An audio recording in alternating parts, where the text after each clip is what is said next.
الحمد لله نحمده ونستعينه ونستغفره ونؤمن به ونتوكل عليه ونعوذ بالله من شرور أنفسنا ومن سيئات أعمالنا من يهده الله فلا مضل له ومن يضلل فلا هادي له أشهد أن لا إله إلا الله وأشهد أن محمدا عبده ورسوله أما بعد فإن خير الحديث كتاب الله وخير الهدي هدي محمد صلى الله عليه وسلم وشر الأمور محدثاتها وكل محدثة بدعة وكل بدعة ضلالة.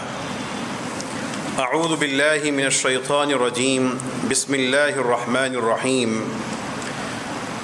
وإذ يمكر بك الذين كفروا ليثبتوك أو يقتلوك أو يخرجوك ويمكرون ويمكر الله والله خير الماكرين والله خير الماكرين. صدق الله العظيم. اللهم صل على محمد وعلى آل محمد كما صليت على إبراهيم وعلى آل إبراهيم إنك حميد مجيد. اللهم بارك على محمد وعلى آل محمد كما باركت على إبراهيم وعلى آل إبراهيم إنك حميد مجيد. اللهم ربنا آتنا في الدنيا حسنة وفي الآخرة حسنة وقنا عذاب النار. اللهم اشف مرضانا والمرضى المسلمين. اللهم اغفر لحينا وميتنا أجمعين. اللهم انصرنا على القوم الكافرين. جو منظر پچھلے چند دنوں سے ہے اور اس کا اختتام، پہلے مرحلے کا اختتام جس پہ ہوا، کوئی اسلحہ نہیں جیتا، کوئی جہاز یا کوئی میزائل نہیں جیتا، بلکہ جو آپ کے کام اور جو آپ کے لیے پہنچی ہے وہ اللہ کی مدد تھی. اس سارے معاملے میں سارے اعداد و شمار کا اگر تجزیہ کیا جائے تو انسانی علم، انسانی تجزیے یہ مانتے ہی نہیں کہ اتنی بڑی فوج اور اتنا بڑا لشکر اور اس کے پیچھے اتنی بڑی طاقتیں کھڑی ہوں اور اس کو چند منٹ کے اندر ایک چھوٹی طاقت خاموش کروا دے. جو سالوں کی ایک غرور تھا وہ سیکنڈز میں ڈھیر بنا دے. یہ کسی اسلحے، میزائل، شخصیت یا ٹولی کی بنیاد پر نہیں ہوا.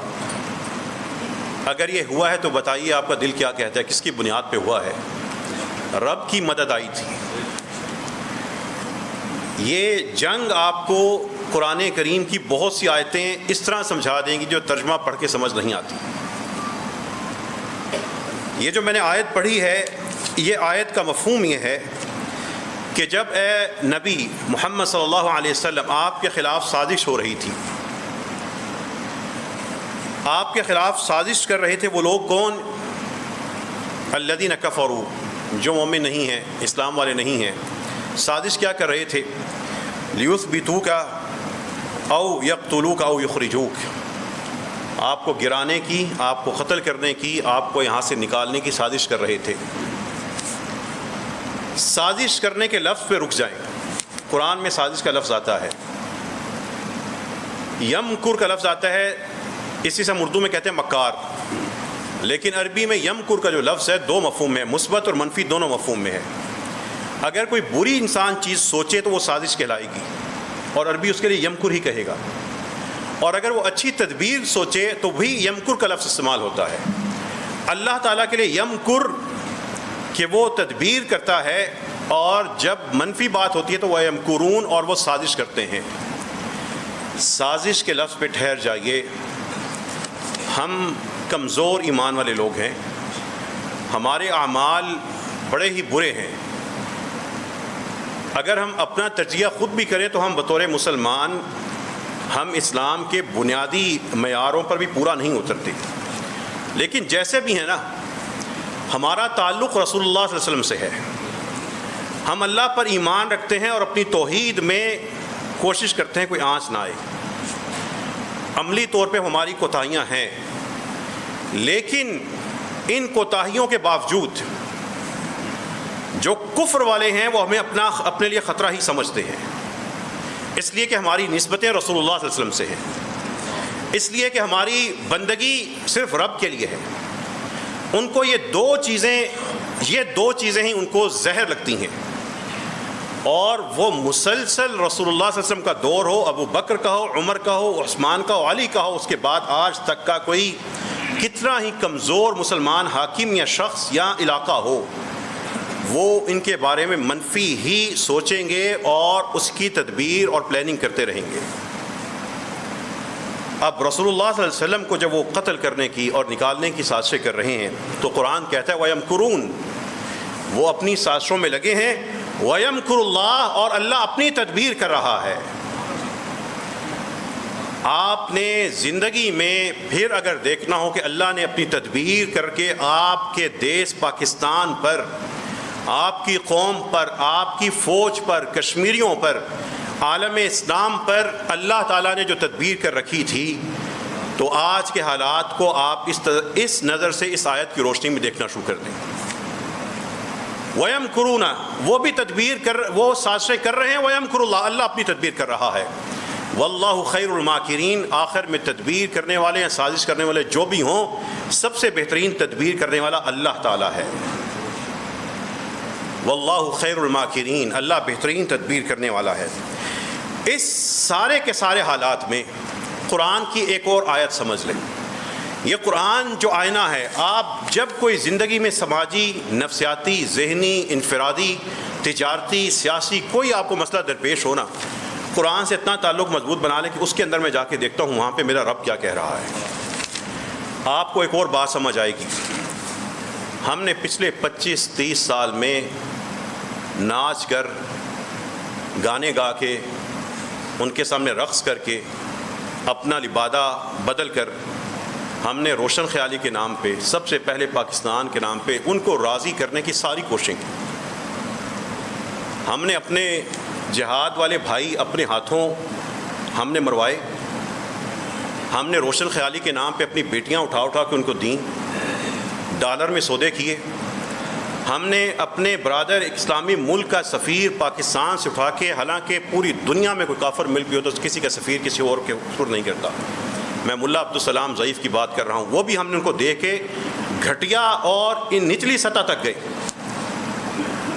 یہ ایک طرف ہم اتنی نچلی سطح پہ جا کر بھی ہم ان کو راضی نہیں کر سکے، وہ ہمیں اپنا نہیں سمجھ سکے۔ یہی قرآن آپ کو اس آیت میں سمجھاتا ہے وَلَن تَرْضَ عَنْكَ الْيَهُودُ وَالنَّصَارَى، یہ یہود اور یہ نصارہ آپ سے ہرگز راضی نہیں ہوں گے، حَتَّى تَتَّبِعَ مِلَّتَهُمْ، یہاں تک کہ تم پورے کا پورا اپنا دین چھوڑ کر ان کے دین کو اپنا لو۔ آپ کے ایک ملک پاکستان کا یہ چھوٹا سا ٹکڑا، ہم جیسی بھی قوم ہے، ہماری نسبتیں رسول اللہ صلی اللہ علیہ وسلم کے ساتھ ہیں، اس کی ہمیں قیمت دینی پڑے گی۔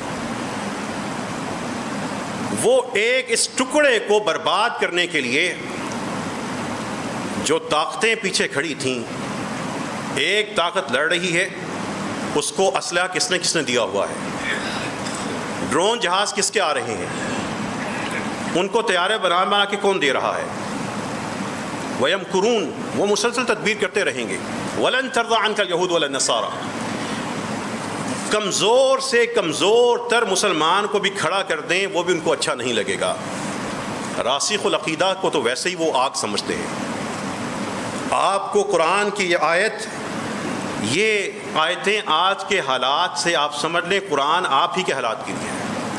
وہ غزوہ بدر، وہ احد، وہ اس دور میں ہونی تھی، ہو گئی، لیکن جو نتائج، جو صورتحال، جو دلوں کی کیفیتیں تھیں، جو رب کی طرف سے سکینت نازل ہونی تھی، جو اللہ کی طرف سے ایسے موقع کے اوپر جو فرنٹ لائن پر محاذ پر ڈٹے ہوتے ہیں اور پیچھے کھڑے ہونے والے سہمے ہوتے ہیں، لیکن جن کو اللہ اس میں توفیق دے دیتا ہے، اس وقت ان کے اوپر کیسا سکون نازل ہوتا ہے۔ آج میں رسول اللہ صلی اللہ علیہ وسلم کے دور میں ایک صحابی کا واقعہ بیان کرتا ہوں، حذیفہ اپنا خود بیان کرتے ہیں۔ غزوہ خندق کے موقع پر ٹھنڈ ہے، محاصرہ ہے، خندق کھودی گئی ہے، ٹھنڈ سخت اور بھوک ہے، اسلامی لشکر نے ڈیرے ڈالے ہیں اور رسول اللہ صلی اللہ علیہ وسلم موجود ہیں، رات کا وقت ہے، آندھی چلتی ہے، ٹھنڈ بھی ہے، بھوک بھی ہے، کھانے کو کچھ نہیں۔ حذیفہ کہتے ہیں رسول اللہ صلی اللہ علیہ وسلم کو اس رات ہم نے دیکھا کہ رسول اللہ صلی اللہ علیہ وسلم نے نماز پڑھی اور سخت ٹھنڈی رات تھی. رسول اللہ صلی اللہ علیہ وسلم نے اس دور میں یہ سیٹلائٹ اور یہ چیزیں نہیں تھیں، بندے ہی جا کے معاملات اپنی جاسوسی کرتے تھے، خبریں لاتے تھے، جانا پڑتا تھا فزیکلی. رسول اللہ صلی اللہ علیہ وسلم نے دیکھنے کے لیے کہ باہر خندق کے باہر جو دشمن ہے کیا کر رہا ہے، آپ صلی اللہ علیہ وسلم نے ایک اعلان کیا، الا رجل یاتی بخبر القوم یکون معی یوم القیامہ، کیا تم میں سے کوئی ایسا بندہ ہے جو اس ٹھنڈی رات میں، خوف کی رات میں، بھوک کی حالت میں اٹھے اور جائے اور دشمن کے بارے میں خبر لے کے آئے، وہ قیامت کے دن میرے ساتھ ہوگا. رسول اللہ صلی اللہ علیہ وسلم یہ اعلان کر رہے ہیں اور حذیفہ کہتے ہیں سارے لشکر میں سے لم يتقدم احد من شدت البرد والجوع والخوف، مسلمان لشکر اس وقت اتنی ٹھنڈ، اتنی بھوک اور اتنے خوف کا سامنے کر رہا تھا، کوئی بندہ نہیں اٹھا. یہ وقت آتے ہیں، ایسا نہیں ہوتا کہ سخت وقت آیا تو چڑھ دوڑے مولویوں پہ اور مسلمانوں پہ اور راسخ خودی کہ تمہاری وجہ سے یہ سارا دشمن ہمارے پہ آیا ہے اور ان کی وجہ سے تو وہ ٹل جاتا ہے. یہ وقت آتا ہے، اللہ آزماتا ہے، ورنہ رسول اللہ صلی اللہ علیہ وسلم سے زیادہ بابرکت ذات کسی کی تھی؟ صحابہ کرام میں سے اس وقت جو حالات تھے، حذیفہ کہتے ہیں کوئی شخص نہیں اٹھا. رسول اللہ صلی اللہ علیہ وسلم نے پھر یہ دوبارہ بات کی، تیسری دفعہ کہا، ثم قال یا حذیفہ قم فأتنا بخبر القوم. حذیفہ، انہوں نے نام لے کہا، حذیفہ اٹھو اور جا کے دشمن کی خبر لے کے آؤ. حذیفہ رضی اللہ عنہ کہتے ہیں اب میرے پاس اس کے سوا چارہ نہیں تھا، اللہ کے رسول کا حکم آیا ہے، نہ کروں گا تو دوزخ پکی، اور ہاں واجب ہے. ہم جو رسول اللہ علیہ وسلم کے حکم سمجھ کے کہتے ہیں نا بس یہ تو ایک حدیث ہوگی، وہ اللہ کا کہ رسول کا حکم ہے، کس طرح ٹال سکتے ہو؟ وہ کہتے ہیں جب اللہ کے رسول صلی اللہ علیہ وسلم نے میرا نام لیا اور کہا تم نے جانا ہے، ولا تحدثن شیئا، وہاں پہ کچھ کرنا نہ، کوئی بات نہ کرنا، ہمارے واپس آنے تک نہ کچھ کرنا ہے اور نہ کوئی بات کرنی ہے. دونوں مفہوم ہیں اس لفظ کے. اب وہ کہتے ہیں میں چلا، ٹھنڈ ہے، بھوک ہے، خوف ہے کہ دشمن بس یہ خندق پار کرے گا تو ہماری بوٹیاں کر دے گا. گئے ہم کام سے، دشمن اس حد تک گھیرا ہوا ہے. وہ کہتے ہیں میں چلا، میں جب اللہ کے رسول صلی اللہ علیہ وسلم کے حکم کی وجہ سے چلا، میں چل رہا ہوں تو حذیفہ کہتے ہیں مجھے یوں لگا نہ ٹھنڈ ہے نہ گرمی ہے، یہ تو بڑی کوئی پیاری مزے کی رات ہے. وہ جب محاذ پہ ڈٹے ہوتے ہیں ان کو یہ سارے کا سارے حساب کتاب بدل جاتے ہیں، اللہ کی نصرت نازل ہوتی ہے. وہ کہتے ہیں فدخلت فی القوم، اور جب میں قوم تک پہنچا، والریح وجنود اللہ، اور اللہ کی طرف سے ہوائیں چل پڑی اور یہ اللہ کے لشکر. وہ کہتے ہیں تفعل بہم ما تفعل، جس رات وہ سخت ہوا چلی تھی اور وہ تتر پتر ہوئے تھے، کہنے لگے میں چل رہا ہوں، ہوائیں چل رہی ہیں، ٹھنڈ مجھے احساس نہیں، میں سمجھ رہا ہوں بڑی کوئی پرلطف رات ہے. وہ چلتے رہے، اتنی سخت اس دن ہوا چلی، کہتے ہیں میرے سامنے منظر تھا، ہوا چل رہی ہے، خیمے اکھڑ رہے ہیں، لشکر سارے کا سارا برباد ہو رہا ہے. اور اس دن ابھی تک ابو سفیان جو بعد میں صحابی بنے وہ اسلام نہیں لائے تھے. حذیفہ کہتے ہیں ابو سفیان میرے سامنے آ گئے، میرے لیے رب نے وہ جو ہوائیں چلائی تھیں، میں نے ابو سفیان کو سامنے دیکھا، میں چاہتا تو اور وہ اس وقت ٹھنڈ کی وجہ سے اپنی کمر آگ کی طرف کر کے سینک رہے تھے. میرا دل کیا کہ میں اس شخص کو، اس کو میں نیزہ مار دوں، لیکن مجھے رسول اللہ علیہ وسلم کی بات یاد آ گئی کہ حذیفہ کچھ کرنا نہیں ہے، اللہ کے رسول وسلم کا حکم ہے، سامنے دشمن ہے، مارنا چاہوں مار دو سردار کو، ان کا کمانڈر ہے، لیکن اللہ کے رسول وسلم کا حکم ہے. کہنے لگے میں وہاں سے سارے معاملات دیکھ کے واپس آیا، رسول اللہ صلی اللہ علیہ وسلم کے پاس گیا. رسول اللہ صلی اللہ علیہ وسلم کو جب بتایا تو آپ جس چادر میں نماز پڑھا کرتے تھے آپ نے میرے پہ ڈال دی. شرف دیکھیں اللہ کے رسول صلی اللہ علیہ وسلم نے کیسا دیا، اپنی چادر اتاری اور دے دی. اور پھر رسول اللہ صلی اللہ علیہ وسلم نے اس کے بعد وہ آیت پڑھی اور بتایا کہ رات کو سارے کا سارا جب صبح ہوئی تو وہ سارے کا سارا لشکر ختم ہو چکا تھا، دشمن وہاں سے بھاگنے پہ مجبور ہو چکا تھا. یہ جو جنگ سے پہلے کی کیفیت ہے نا، بڑے بڑے ایسے تھے جو سوچتے تھے اب کرے کیا کرنا ہے. یہ وقت ہوتا ہے ڈٹنے کا، اللہ کی مدد کے نازل ہونے کا. اللہ کی مدد اترتی ہے، آپ کا کوئی میزائل نہیں جیتا، آپ کے میزائل کو رب کی مدد ملی ہے، آپ کی فوج کو رب کی مدد ملی ہے، آپ کی قوم کو رب کی مدد ملی ہے. اس قوم کو، اس دیش کو، کشمیر کو اللہ تعالیٰ کی مدد ان کے لیے آئی ہے۔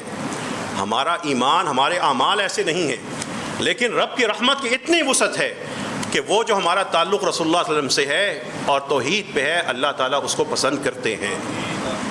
اللہ سے دعا کریں، اے اللہ انہی دو نسبتوں پہ ہمیں موت عطا فرما دینا، ہم لا الہ الا اللہ محمد الرسول اللہ کی نسبت سے ہی اس کے حضور پیش ہو جائیں۔ اللہ تعالیٰ اسی کلمے کو انشاءاللہ ہم سب کے لیے مغفرت کا ذریعہ بنا دیں گے۔ رسول اللہ صلی اللہ علیہ وسلم کی جو احادیث ہیں اور جو آیات ہیں قرآن کی، اس میں سے ایک اور سمجھیں، آج کے حالات میں سمجھیں۔ آپ کے سامنے پچھلے 20 15 10 سال میں آپ کی آپس میں سیاسی تقسیم کتنی بڑھ چکی تھی۔ ہم فرقہ وارانہ جو تقسیمیں اور نفرتیں تھیں نا، وہ پچھلے 15 سال پہلے حالات بدل چکے۔ وہ جو انتہا پسند فرقہ پرست مولوی تھے وہ پیچھے ہٹ چکے، عمومی طور پہ فرقہ واریت کی شدت نہیں رہی، لیکن ہم سیاسی طور پر، سماجی طور پر، ہم قوم میں جو تقسیم تھی وہ سیاسی تھی، نفرت بن چکی تھی۔ حالانکہ سیاسی اختلاف کسی بھی پارٹی کا ہو، کوئی اس کو دشمنی نہیں بنانا چاہیے، اور سارے ہی سیاسی پارٹیوں جماعتوں میں مثبت چیزیں بھی ہیں اور ان کی غلطیاں بھی ہیں۔ سیاسی تقسیم کی وجہ سے جو آپ کی دشمنیاں تھی، اس 8 سے 7 دن پہلے جو کچھ ہوا، اس کے بعد اللہ نے کیسا آپ کو اتفاق نصیب کیا ہے۔ وہ جو دوریاں تھیں وہ کیسے ختم ہوئی ہیں۔ کشمیر آپ بھول چکے تھے، کشمیر کے بارے میں تصور نہیں تھا بات کرنے کا۔ ہم اجتماعی طور پہ کشمیریوں کے مجرم بنتے ہیں۔ پچھلے 5 سال کے اندر دیکھیں کشمیر کے بارے میں ہمارا موقف ہمیں خود نہیں پتہ کیا ہے۔ اللہ تعالیٰ نے ان کشمیریوں کے لیے پھر کیسا راستہ کچھ بہتر کیا، آسان کیا ہے۔ آپ کی فوج کو اللہ تعالیٰ نے عالم اسلام میں کیا مقام عطا کیا ہے۔ جو آپ میں سے عرب چینلز دیکھ سکتے ہیں، وہ جا کے عربوں کی کبھی وہ ویڈیوز اور رپورٹس دیکھیں، وہ پاکستان کا ذکر کس طرح کر رہے ہیں۔ آپ کے اس عمل سے اللہ تعالیٰ نے پاکستان کی جو ہر جگہ دنیا میں کیا ہو رہا تھا، جس بھی اسلامی ملک کو دیکھو اس میں مل کے بمباری کرو، کارپیٹ بمباری کرتے جاؤ، مارتے جاؤ، کوئی نہیں پوچھنے والا، کوئی UN نہیں ہے۔ روس نے یہاں سے سارے کے سارے شام کے اوپر گاؤں کے گاؤں ایک رات میں اڑائے ہیں، گاؤں کے گاؤں۔ آپ کے ہاں رپورٹ ہی نہیں ہوتے۔ روس نے جو شام میں بشار الاسد کا ساتھ دیتے ہوئے بمباری کی تھی، اس نے علاقے کے علاقے ختم کیے۔ آپ کی 5 یا 6 یمن کو، شام کو، عراق کو اگلوں نے چن کے کھڑے کر کے آپ کی بیٹیوں کو ایک دوسرے کو گفٹ کیے ہیں، آپ کو پتہ ہی نہیں، بول ہی نہیں سکے۔ ایک تسلسل تھا کہ جس بھی اسلامی ملک پہ چڑھنا ہے بمباری کرو، اور یہ جو انڈیا شیئر ہوا تھا اسی وجہ سے ہوا تھا کہ اب پاکستان کی باری بھی ایسی آئی گی۔ آپ کی اس محدود فتح سے اللہ تعالیٰ نے غزہ والوں کو حوصلہ دیا ہے۔ اس کے اثرات سارے عالم اسلام میں گئے ہیں۔ قرآن کریم پڑھتے ہیں، نصرکم اللہ، تم لوگوں کی مدد ببدرین، بدر میں اللہ نے کی تھی۔ اب بدر دوبارہ نہیں ہوگا، لیکن بدر کو ماننے والے اور رسول صلی اللہ علیہ وسلم کے چاہنے والے جنگیں بھارت لڑتے رہیں گے۔ ان کی کمزوریوں کو دیکھ کے یہ نہ سمجھنا کہ اللہ تعالیٰ کمزور ہے۔ اللہ آج بھی لا الہ الا اللہ کہنے والوں کی مدد کے لیے اپنے فرشتے نازل کرتے ہیں۔ آپ اتنی بڑی طاقت کو تصور کریں، 3.5 گھنٹے کے اندر خاموش کروا دیتے ہیں کہ وہ جنگ بندی پہ مجبور ہے۔ یہ اللہ کی مدد سے ہے، اور جب تک ہمارے ساتھ اللہ کی مدد رہی، جو پچھلے خطبہ جمعہ میں بھی آیت پڑھی تھی، ان ینصرکم اللہ، اگر اللہ تمہاری مدد کرے گا فلا غالب لکم، تو کوئی تم پہ غالب نہیں آ سکتا، لیکن وَإِن يَخْذُلْكُمْ، اگر وہ اللہ تمہیں رسوا کر دے، اللہ اگر تمہیں رسوا کر دے، اگر وہ رسوائی پہ آ گیا ہے، تو فَمَنْ ذَا الَّذِي يَنصُرُكُمْ، تو کون ایسا ہو سکتا ہے جو تمہاری مدد کرے۔ وَعَلَى اللَّهِ فَلْيَتَوَكَّلِ الْمُؤْمِنُونَ، مومنین کا شیوا یہ ہوتا ہے کہ بھروسہ ان کا میزائل پر نہیں ہوتا، بھروسہ ان کا جہاز پر نہیں ہوتا، یہ ان کا ذریعہ ہوتا ہے، ان کی نگاہ رب کی طرف ہوتی ہے۔ وَعَلَى اللَّهِ فَلْيَتَوَكَّلِ الْمُؤْمِنُونَ، اور اللہ ہی پر توکل کرتے ہیں جن کو دل کا ایمان نصیب ہوتا ہے، صرف وہ باتیں نہیں کرتے، ان کا دل ان کے الفاظ کی تصدیق کرتا ہے۔ وَعَلَى اللَّهِ فَلْيَتَوَكَّلِ الْمُؤْمِنُونَ۔ یہ جو آپ کے سامنے سارے حالات ہیں، قرآن میں جائیے، قرآن میں جانے کے بعد صرف اتنا ڈھونڈیے گا کہ نصر کا لفظ کہاں پہ آیا ہے اور نصیر مددگار کہاں آیا ہے. صرف یہ تلاش کرتے رہیں زندگی میں ہر پل کہ میرا رب میرا مددگار ہو. میری خارجہ پالیسی ہو، نظام تعلیم ہو، میری تجارت ہو، میرا قضاء اور سزا کا نظام ہو، میرے گھر کا نظام ہو، میری مسجدوں کا نظام ہو، ہمارا مددگار ہمارے کاموں کی وجہ سے اللہ تعالیٰ ہو. جب اللہ تعالیٰ پہ انسان بھروسہ کرتا ہے، خالی ہاتھ سے اگر سوچ لے کہ میں نے سارے شہر میں بانٹنا ہے، اللہ تعالیٰ خالی ہاتھ سے وسائل لے آتے ہیں. اللہ تعالیٰ دشمنوں کو ہواؤں سے اکھاڑ پھینکتے ہیں. اللہ تعالیٰ پرندے بھیج دیتے ہیں. اللہ تعالیٰ بیماریاں پھیلا دیتے ہیں. رب کریم دشمن کو کسی اور چیز میں فتنے مبتلا کر دیتے ہیں. لیکن اس سارے حالات میں نیوز پیپرز اور نیوز چینلز ضرور دیکھیے، سنیے، تجزیہ کیجیے، حقائق تک پہنچیے آنکھیں کھول کر. لیکن قرآن میں سے بھی دیکھیے نا حقائق کیا ہیں. وہ ان حقائق کی بنیاد قرآن بتاتا ہے. الذین قال لهم الناس ان الناس قد جمعوا لكم. جن لوگوں کو لوگوں نے کہا، لوگوں نے تمہارے خلاف لشکر بندی کر لی ہے، ڈرو فخشوہم فزادہم ایمانا. لوگوں کی یہ باتیں ان اہل ایمان کا ایمان بڑھا دیتی ہیں کہ اپنے ایمان کے درجات کو بڑھانے کا وقت آیا ہے. یہ فجر کے وقت فجر کی نماز پڑھ کے ایک جنگ کا آغاز کرنا، یہ کس کی سنت ہے؟ یہ کس کے اخلاق ہیں کہ رات کو نہ مارنا، دن کو سامنے آمنے سامنے ہو. مسلمان بہادر ہے. آپ پر رات کے اندھیرے میں فائر کون کر رہا تھا؟ ایمان سے خالی بزدل لوگ تھے. یہ اسلام اور مومن اور کافر اور کفر والے کا فرق یہاں سے دیکھیں. جیسے بھی ہیں رسول اللہ صلی اللہ علیہ وسلم نسبتیں جڑی ہیں. یہ فوجیں، یہ ادارے، یہ دیش، یہ جغرافیہ، یہ ہم نے کسی ایک قوم نے کسی ایک زبان کی خاطر حاصل نہیں کیا تھا، کسی ایک پارٹی نے حاصل نہیں کیا تھا. یہ ہم نے لا الہ الا اللہ سے کے نام پر حاصل کیا تھا. اور یہ فوج کی نسبت، قوم کی نسبت، اداروں کی نسبت، افراد کی نسبت، دستور کی نسبت لا الہ الا اللہ سے ہے. اس لا الہ الا اللہ کی وجہ سے یہ آپ کے دشمن رہیں گے. ہم ہر وقت جنگ کے متمنی نہیں ہیں، لیکن اتنا کمزور اپنی نسلوں کو نہ پڑھنے دینا کہ وہ ٹی وی ڈرامے اور فلمیں دیکھ کے سوچے کہ یہ کافر تو بڑے پیارے ہوتے ہیں، ان کی دنیا تو بڑی رنگین ہوتی ہے، تو بڑے پرامن ہوتے ہیں. یہ بد سے بد کردار مسلمان کو بھی صرف اس لیے برداشت نہیں کرتے کہ یہ مسلمان ہے، کہیں یہ مومن نہ بن جائے. یہ لا الہ الا اللہ کی نسبت سے آپ کو جو بھی اللہ نے مدد کی ہے یہ اس وجہ سے ملی ہے.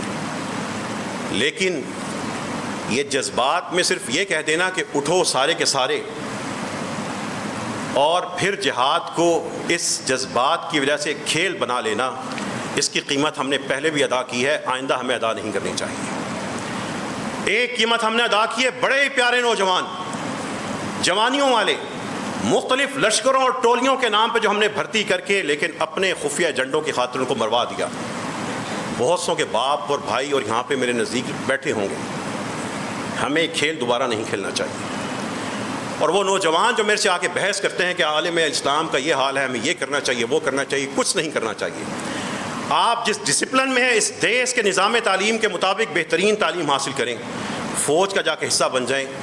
وہیں سے آپ کو سارے کے سارے نظام اور صحیح جہاد اور جنگ کا وہیں سے آپ کو جواز ملتا ہے.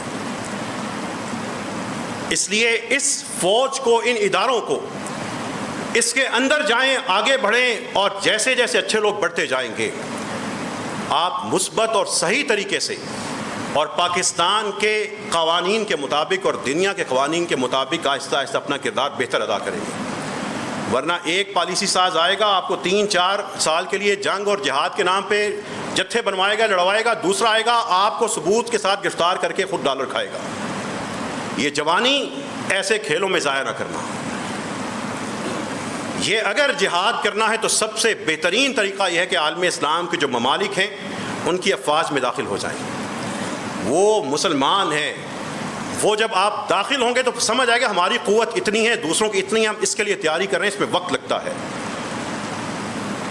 یہ اللہ تعالیٰ کی جو مدد ہے جو آپ پر آئی ہے، اللہ تعالیٰ نے قرآن میں کہا، لوگوں نے کہا ڈر جاؤ، انہوں نے کہا حسبنا اللہ، انہوں نے کہا لوگ آئے ہیں، کوئی بات نہیں، ہمارے پاس جو ہے، ہم نے جنگ شروع نہیں کی تھی لیکن جو ہے اس کو ہم چلانے لگے، حسبنا اللہ ونعم الوکیل۔ اب جنگ میں آمنے سامنے ہم سب کے لیے کافی سہارا اللہ ہے، ونعم الوکیل، اور وہ سب سے شاندار ایسا سہارا ہے جس پہ بھروسہ کیا جا سکتا ہے۔ یہ وکیل اردو کا جو لفظ آپ کا قرآن سے آیا ہے، عربی سے آیا ہے، وکیل کیا ہے؟ جس پہ آپ بھروسہ کرتے ہیں کہ بھائی میری بات تم پہنچاؤ۔ وکیل اصل میں ہوا ہے جس کو آپ بھروسہ کر کے اپنے معاملات اس کے سپرد کر دیں۔ اور جب عربی میں کہنا ایکسیلنٹ، شاندار، کیا ہی شاندار قسم کا، تو ایک لفظ استعمال ہوتا ہے نعمہ۔ نعمہ ہوتا ہے انتہائی تعریف کے لیے، نعم الوکیل، نعم المولا، نعم النصیر، یہ تین لفظ قرآن میں خاص طور پہ آتا ہے کہ بہترین ایسی ذات جس کے سپرد معاملات ہوں، نعم المولا، بہترین مددگار، ونعم النصیر، کیا ہی شاندار قسم کا مددگار۔ یہ جتنے سیاسی اور فرقہ وارانہ جو دلوں میں چیزیں لے کے بیٹھے ہیں، آپ کو اس دشمن نے جنگ کے ایک مرحلے میں آپ نے اس کو گرایا ہے، دوسرے بڑے مرحلے کی تیاری رکھنا۔ ایسا نہیں ہے کہ وہ نہیں آئے گا، یہ 700 سال سے یہ سلسلہ چلا ہے، وہ آئے گا اور زیادہ بھی بھر کے آئے گا، اور ہمیں زیادہ تیاری کرنی ہوگی، لیکن صرف اور صرف جنگی اور جذبات میں آ کر کوئی بے وقوفی اور نادانی نہیں کرنی ہوگی، بلکہ ایک ڈسپلن کے تحت، ایک دستور کے تحت، قوانین کے اندر، اور چھوٹی چھوٹی ٹولیوں کے بجائے قوم اور امت بن کر ان چیزوں کو ہمیں اس موقع سے فائدے اٹھا کے جو اختلاف ختم ہوا ہے ہمیں محبت عام کرنی ہوگی۔ آپ کا بلوچستان جل رہا تھا، وہاں پہ آگ بجھانی ہوگی۔ جو بڑے ہیں، جو اس وقت اقتدار میں ہیں، انہوں نے جن کو جیلوں میں بند کیا ہے ان کو جیلوں سے نکال دیں، معاف کر دیں، اور ان کو ان کے گھروں میں چلے قید کر لیں، محبت کا یہ پیغام دے دیں۔ جو قید ہیں انہوں نے غلطی کی تھی اتنی دشمنی بڑھا کر، اپنے اداروں کے خلاف اتنا سخت بیانیہ بنا کر، آج یہ ادارے، یہ فوج نہ ہوتی تو آپ کہاں ہوتے؟ سوچئے، ان اداروں کو اگر ہم کمزور کر لیں گے سیاسی اختلاف میں، ان کا سیاسی کردار اپنی جگہ پہ جو غلط ہے وہ ہے، اس کا کوئی دفاع نہیں کر سکتا، لیکن وہ دو چار اوپر کے لوگوں کا فیصلہ سے آپ پورے کے پورے اداروں کو، اس اسلام کے اس لشکر کو غلط فہمی میں برباد نہ کر اٹھنا۔ ورنہ آج عراق کا حال دیکھ لیں، لیبیا کا دیکھ لیں، شام کا دیکھ لیں، وہاں پہ نہیں ہے ایسے ادارے تو ان کا کیا حال ہے۔ یہ ساری کی ساری جو گفتگو ہے قرآن کی اس آیت کی روشنی میں، نصرکم اللہ، آپ کی مدد اللہ نے کی ہے، حسبنا اللہ، ہم سب کا سہارا میزائلوں کے باوجود کون ہے؟ اللہ کی ذات ہے، ونعم الوکیل، نعم النصیر، نعم المولا۔ اللہ تعالیٰ سے دعا کیجیے، اللہ جو ہمیں فتح آپ نے عطا کی ہے، اے اللہ ہمیں اپنا مزید قرب عطا فرما دے۔ رب کریم جو جہاں پر لڑا ہے پاکستان کی خاطر، اے اللہ اس کو غازی اور شہید کے طور پہ قبول فرما۔ اے اللہ ہماری افواج کو، ہمارے اداروں کو، ہماری قوم کو، ہمارے حکمرانوں کو، وہ دین سے جو مخلص ہیں، پاکستان سے مخلص ہیں، اللہ مزید فتوحات نصیب فرما دے۔ اے اللہ جو ہمارے درمیان کے اختلافات ہیں رب کریم فرقے کے نام پہ ہوں، لسانیات کے نام پہ ہوں، سیاست کے نام پہ ہوں، اے اللہ وہ اختلافات ختم کر کے ہمیں ایک قوم اور امت کا حصہ بنا دے۔ وآخر دعوانا ان الحمد للہ رب العالمین۔ الحمد للہ نحمده ونستعینه ونستغفره ونؤمن به ونتوکل علیہ ونعوذ باللہ من شرور انفسنا ومن سیئات اعمالنا من يهده الله فلا مضل له ومن يضلل فلا هادي له اشهد ان لا اله الا الله واشهد ان محمدا عبده ورسوله وبعد۔ پاکستان اور ہندوستان کے معاشرے میں بہت بڑی تعداد ایسے لوگوں کی ہے جو ہندو ہیں، مسلمان ہیں، لیکن امن پسند ہیں۔ ان جنگوں کو اپنا بنیادی فریضہ نہیں سمجھتے، اور پاکستان اور ہندوستان کی دونوں ملکوں کی قوموں کو ایک بات سوچنی چاہیے، نہ پاکستان سارے ہندوستان کو ختم کر سکتا ہے، نہ ہندوستان پاکستان کو ختم کر سکتا ہے۔ سارے ہندو مل کے ہندوستان کے اندر رہنے والے مسلمانوں کو ختم نہیں کر سکے تو باہر والوں کو کیسے ختم کریں گے؟